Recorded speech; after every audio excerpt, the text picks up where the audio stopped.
Bonjour et bienvenue à la critique exigeante. Donc, comme convenu, j'ai décidé qu'on va parler de Pokémon Bouclier et Épée. C'était peut-être un peu en retard et je parlais pas tant de la polémique, ça m'intéresse pas vraiment, même si bon, c'est syndrome d'un autre problème que je vais aborder par exemple.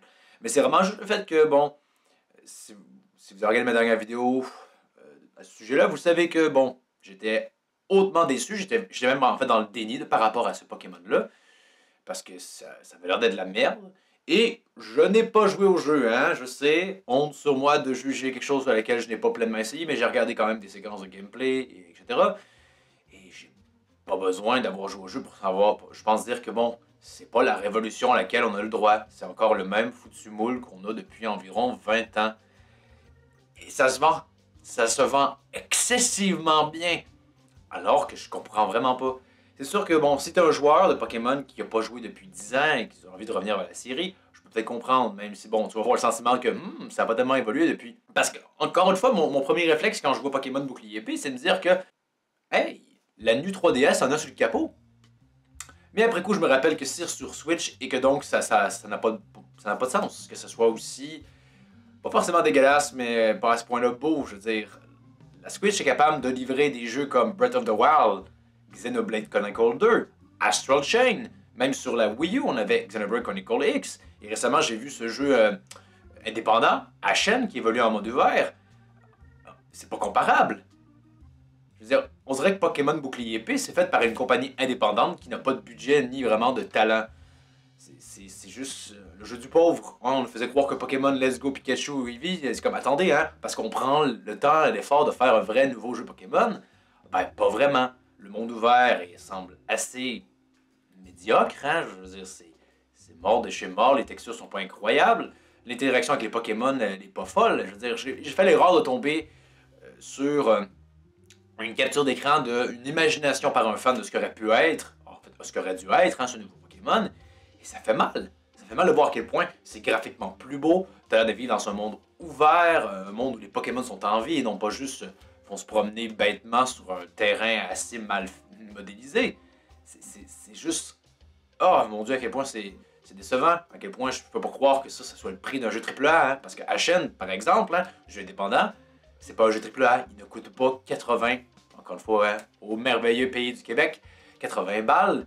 Il coûte bien moins cher que ça. Or, pourtant, le jeu semble avoir ô combien plus de qualité, être ô combien plus recherché et ô combien plus beau. C'est absurde que ce jeu-là coûte le même prix. Et d'ailleurs, hein, j'en ai parlé dans une vidéo par rapport à ce que le prix devrait influencer une note. C'est quand même assez ridicule. Hein? Le Pokémon qui voulait moins ambitieux, Let's Go Eevee Pikachu, le même prix que ce Pokémon-là, qui est techniquement plus ambitieux, donc techniquement a dû coûter plus cher à produire.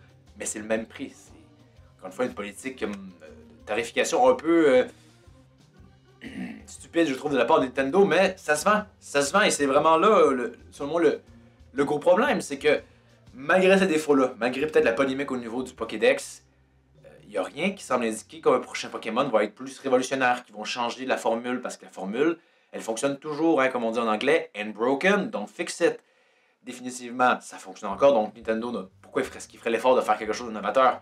Ça fonctionne encore à fond la caisse. Peut-être qu'au prochain opus, dans environ peut-être 3 ans, finalement, les ventes vont baisser et qu'ils vont devoir réinventer la roue.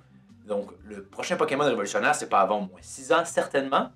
Et ça veut dire qu'on va être sur une nouvelle console avec forcément une meilleure technologie qui va peut-être enfin forcer la chose. Parce que, honnêtement, là, je pourrais faire un comparatif de ce que Pokémon Stadium nous faisait et celui-ci. C'est à peu près la même chose. Hein? C'est juste deux Pokémon. Et on a un plan sur l'un, un plan de réaction sur l'autre.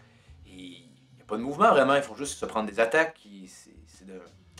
C'est fou à quel point, hein, sur Pokémon Stadium, je pouvais comprendre, Nintendo 64 a des limitations techniques. Sur la Switch, j'ose croire voir un peu plus d'interactivité, des créatures qui bougent, qui peut-être sautent.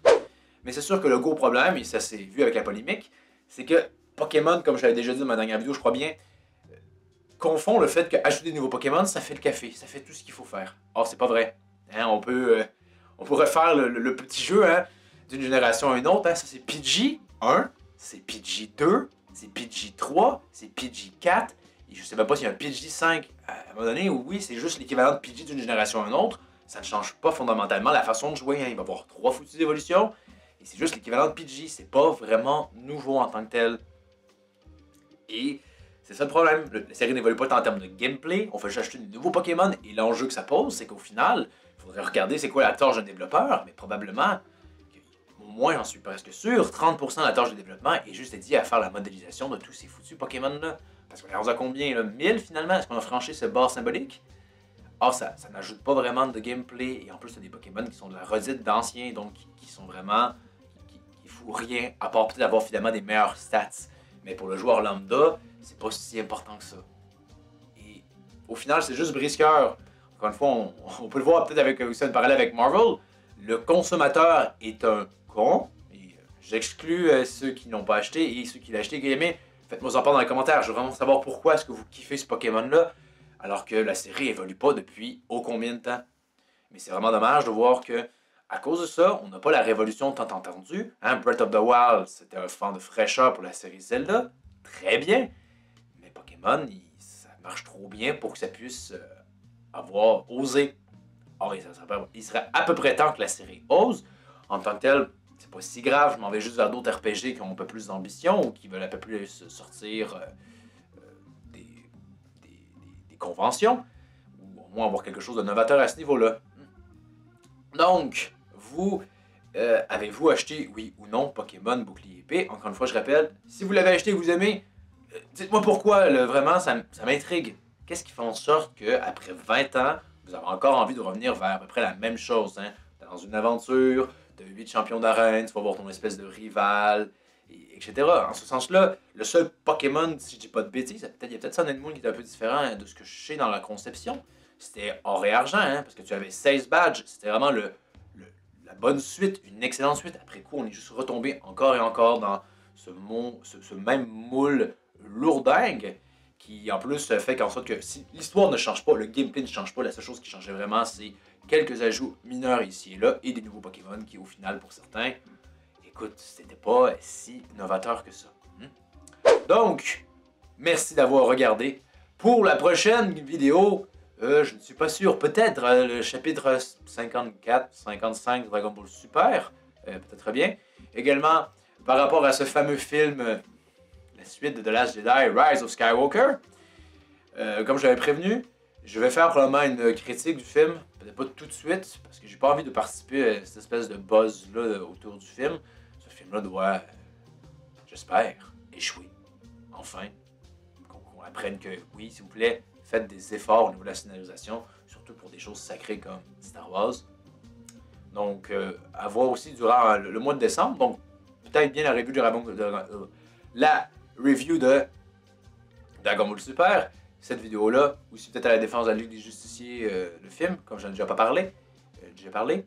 Donc, c'est ça pour le mois de décembre, je vous dirais. Donc, merci encore une fois de regarder. N'hésitez pas à aimer la vidéo, partager, mettre des commentaires, vous abonner, etc. Et je vous dis à la prochaine critique exigeante. Right, Whoop, that missed. That missed.